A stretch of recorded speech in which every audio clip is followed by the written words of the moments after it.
Sejam todos muito bem-vindos a mais um mergulho profundo nas nossas fontes. Olá, é um prazer estar aqui de novo. A nossa pauta de hoje é ambiciosa, viu? Ela exige bastante atenção de quem nos ouve. Com certeza. Nós vamos explorar um texto fascinante sobre as bases da psicanálise. Especificamente o material do módulo 1, a Fundação Freudiana. Uhum. E o foco central hoje é o que o texto chama de o terreno.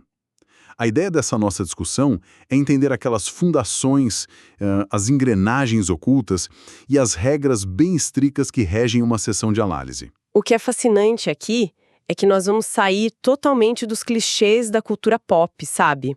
A imagem do divã, daquele silêncio misterioso.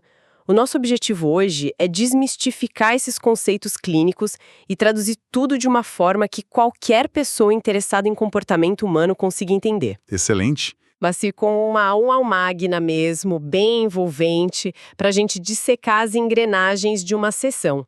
Porque o material mostra que, por trás daquela aparente falta de roteiro, tem uma precisão quase arquitetônica operando. Sim, e dando uma visão geral rápida para a nossa audiência, o documento divide esse terreno em dois grandes pilares que nós vamos explorar. Isso. O primeiro é sobre as entrevistas preliminares, que é basicamente tudo o que acontece antes do processo oficial sequer começar. A preparação. Exato. E o segundo pilar é o método em operação, que dita as regras do jogo, tanto para quem fala quanto para quem escuta. E olha, algo que chama bastante atenção logo no início é a forma como o texto redefine o papel do profissional. Muda totalmente a perspectiva. Nas entrevistas preliminares, o analista não é um confidente ou um conselheiro. A frase que o texto usa é que ele opera como um estrategista avaliando o campo. Essa palavra estrategista é fundamental, porque quebra aquela expectativa de que o analista é apenas um ombro amigo passivo, né? Ele está ativamente mapeando o terreno. E qual é o primeiro movimento desse estrategista no campo? O primeiro passo é realizar o diagnóstico de estrutura. Antes de propor qualquer tipo de intervenção, o estrategista precisa identificar a estrutura clínica de quem está ali buscando ajuda. E o texto lista 3 categorias exatas para essa fundação freudiana. Neurose, psicose e perversão, certo? Exatamente.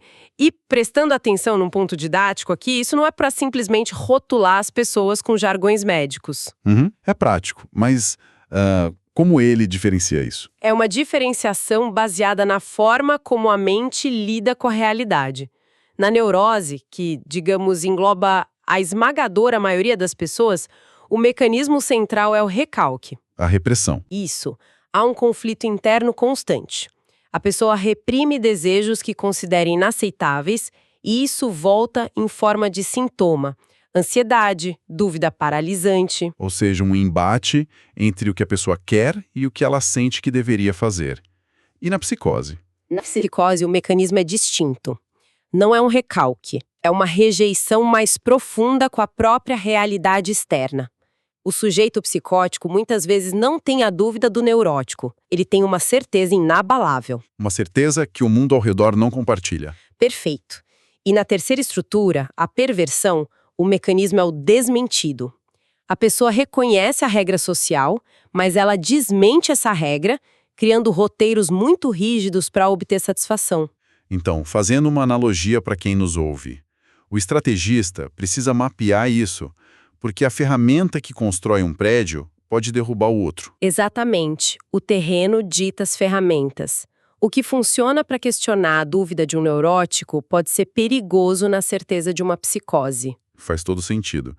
E depois desse diagnóstico, o estrategista passa para a avaliação da demanda, que me parece um ponto muito curioso do texto. Sim, a demanda é crucial. O texto faz uma pergunta central. O que o paciente busca? É só um alívio imediato para a dor? Ou existe um desejo real de saber sobre si? Mas, peraí, um instinto básico de quem sofre não é sempre buscar alívio rápido, fazer a dor parar? O pedido inicial é sempre por um anestésico. É compreensível. Mas o material aponta que o processo exige mais do que apenas querer se sentir bem. Exige coragem para se investigar. Porque se for só pelo alívio, a pessoa desiste logo, né? Exato. No momento em que o sintoma diminuir, Ou pior, quando a investigação tocar numa ferida antiga e doer de novo, a pessoa abandona a análise. O estrategista precisa ver se existe uma curiosidade genuína ali. Uma vontade de entender como as próprias escolhas geram aquele sofrimento? Perfeito. Aqui é onde a coisa fica realmente interessante, porque o texto introduz a instalação da transferência. O motor do processo. Segundo o texto, é o momento exato em que o analista deixa de ser um mero estranho, ele passa a ser visto pelo paciente como o depositário da verdade. Como isso acontece na prática? De forma bem didática, imagina que nas primeiras sessões o profissional é só um prestador de serviço desconhecido. Mas através da escuta atenta, das perguntas pontuais, a percepção do paciente muda. Cria-se uma autoridade. Sim, o que a teoria chama de sujeito suposto a saber. O paciente passa a acreditar que aquele analista tem as chaves para desvendar o sofrimento dele. Essa transição mágica é o que realmente autoriza o início da análise. É uma concessão de poder, de certa forma. Sem a transferência, não tem jogo. Nenhuma técnica funciona sem ela. O que nos leva ao segundo grande pilar, o método em operação. O jogo começou. E com regras muito estritas, vale lembrar. A começar pela tarefa do paciente. A regra de ouro, como o texto chama. O conceito de associação livre. Isso. A exigência feita ao paciente é simples na teoria, mas dificílima na prática. Falar absolutamente tudo sem censura. Tudo que vier à cabeça. Tudo, não importa se parece banal, constrangedor e ilógico. A pessoa tem que verbalizar. Nossa, mas isso é um desafio monumental. Se a gente pensar na forma como somos socializados, a sociedade nos treina o tempo todo para filtrar o que dizemos. O tempo inteiro. A gente calibra a fala no trabalho, na família, nas redes sociais. Nosso cérebro edita parágrafos inteiros antes da palavra sair da boca. E, de repente, a regra de ouro diz para desligar todo esse sistema de defesa e deixar transbordar. E se ligarmos isso ao quadro geral da psicanálise, o propósito da ausência de censura fica muito claro.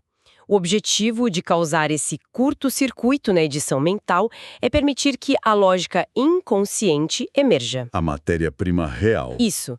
E o texto traz 2 exemplos vitais de quando essa lógica inconsciente rompe as defesas: os lapsos e os xistes. Os atos falhos e as piadas. Na Fundação Freudiana, essas não são falhas acidentais. O lapso acontece quando a censura relaxa por 1 milésimo de segundo e o inconsciente toma as rédeas. Como quando a pessoa quer elogiar, mas troca a palavra e fala algo agressivo sem querer. Exato! O sistema revela a verdade oculta contra a vontade da censura social. E os xistes, as piadas, entram nisso como uma forma de burlar a regra conscientemente. De certa forma, sim. O humor dribla a punição social. Você diz uma verdade pesada, agressiva, mas envelopada numa piada. O riso compartilhado legitima aquela transgressão. A energia encontra uma válvula de escape segura. A associação livre busca justamente criar um ambiente onde esses lapsos e xistes brotem em abundância, em vez de histórias ensaiadas. Entendi.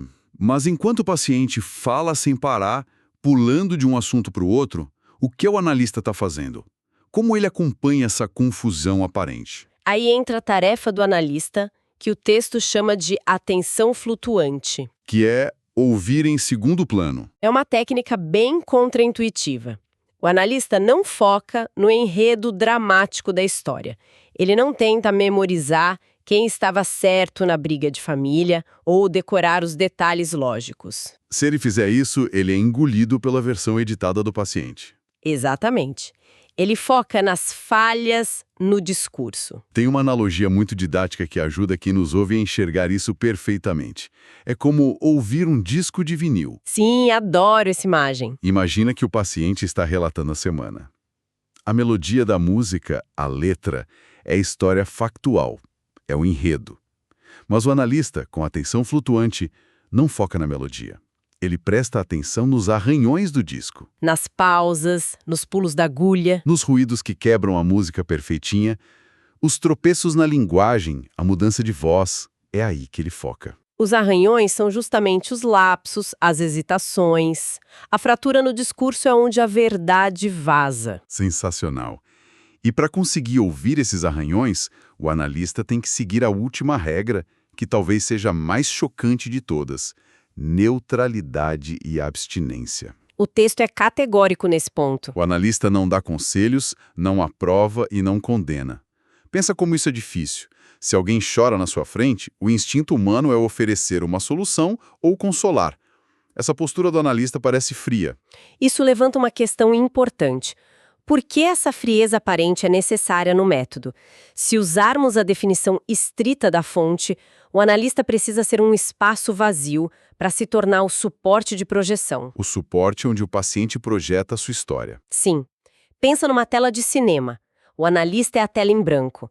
Se o analista começar a dar conselhos, ele está pintando a própria história, os próprios valores políticos ou religiosos nessa tela. E o filme do paciente vai ficar todo borrado. Exatamente. Se o analista diz, acho que você deve pedir demissão, o trabalho sofre um curto-circuito. O paciente para de investigar os próprios medos, de repetição, e passa a lidar com a autoridade do analista. Ele obedece para agradar ou se rebela, mas a investigação sobre si mesmo acabou. Então, a neutralidade força o sujeito a encarar as próprias dúvidas sem a interferência do julgamento social punitivo. Então, o que tudo isso significa no fim das contas? Resumindo o que desempacotamos aqui. A Fundação Freudiana não é um papo aleatório, é um sistema altamente estruturado. Altamente. Começa com a avaliação daquele estrategista, diagnosticando a estrutura clínica, avaliando a verdadeira demanda e instalando a transferência. E depois, opera através de um balé clínico. Um balé entre a associação livre do paciente, falando tudo sem censura, e a escuta flutuante e neutra do analista. E entender esse terreno, como o texto descreve, muda muito a forma como a gente enxerga a nossa própria comunicação no dia a dia, não acha? Muda completamente. Para quem está ouvindo a gente agora, entender a censura e os lapsos altera a forma como vemos os pequenos tropeços na nossa própria fala. Aquela piada num jantar tenso, o esquecimento de uma palavra. Deixa de ser um acidente e passa a ser uma mensagem. E também nos ensina muito sobre como nós escutamos as outras pessoas. A gente percebe o dano que o excesso de opiniões não solicitadas causa nas nossas relações pessoais. A vontade louca de dar conselho. Sim, às vezes a pressa de resolver o problema do amigo atende mais à nossa própria dificuldade de lidar com a angústia dele do que uma ajuda real. O clínico suporta a dor sem pôr o curativo rápido. O que deixa um pensamento provocativo, final perfeito para quem nos acompanha. Um questionamento tirado diretamente das entrelinhas dessa fonte. Qual seria? Se a verdadeira escuta, essa escuta que permite o autoconhecimento profundo, exige não dar conselhos, não aprovar e não condenar. Quantas vezes em nossa vida cotidiana somos realmente ouvidos assim? Ou pior, quantas vezes fomos capazes de ouvir alguém sem a interferência imediata do nosso próprio julgamento? É uma reflexão poderosa para levar adiante. Fica essa provocação. Muito obrigado a todos que mergulharam com a gente em mais essa fonte fantástica. Continuem curiosos. Obrigada pela companhia e até a próxima. Um abraço e até lá.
O que deixa um pensamento provocativo final perfeito para quem nos acompanha.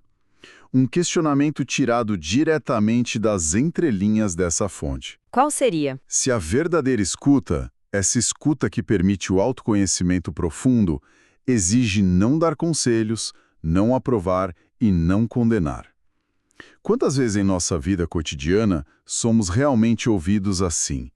Ou pior, quantas vezes fomos capazes de ouvir alguém sem a interferência imediata do nosso próprio julgamento? É uma reflexão poderosa para levar adiante. Fique essa provocação. Muito obrigado a todos que mergulharam com a gente em mais essa fonte fantástica. Continuem curiosos. Obrigada pela companhia e até a próxima. Um abraço e até lá.